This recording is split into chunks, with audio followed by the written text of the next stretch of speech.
Benvidos a Coruña, unha cidade onde a maxía e a realidade camiñan da man polas súas rúas. Hoxe imos falar dunha das criaturas máis curiosas e singlares da nosa mitoloxía. O Gatipedro.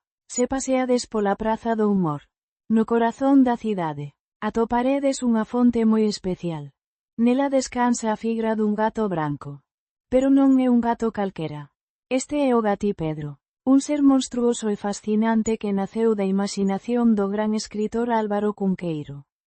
Cunqueiro, na súa obra Escola de Menciñeiros, publicada no ano 1960, describiu este peculiar animal. O Gatipedro é un gato grande e branco que ten un corno escuro no medio da fronte.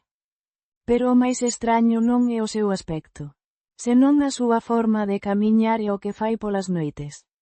Cóntase que o Gatipedro camiña apoiándose nas súas 4 patas e tamén na súa longa lingua. Cando cae a noite en Galicia e o silencio envolve as casas, este ser entra sigilosamente nos cuartos onde dormen os nenos pequenos. Unha vez alí, o Gatipedro achégase á cama e comeza a deitar un fío de auga polo seu corno. O son constante da auga pingando fai que os nenos, nos seus soños, imaxinen que están a ouriñar. É o resultado, pois que acaban mollando a cama de verdade. Pero non vos preocupedes, porque a sabedoría popular galega ten remedio para todo.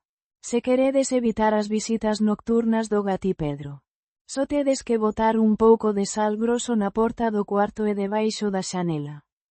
Como o Gatipedro camiña arrastrando a lingua.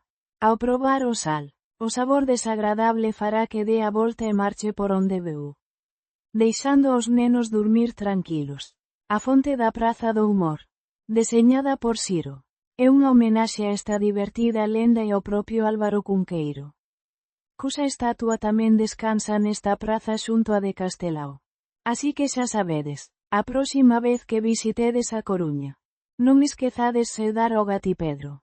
E se tedes nenos pequenos na casa, por se acaso, non está de máis ter un pouco de sal a man.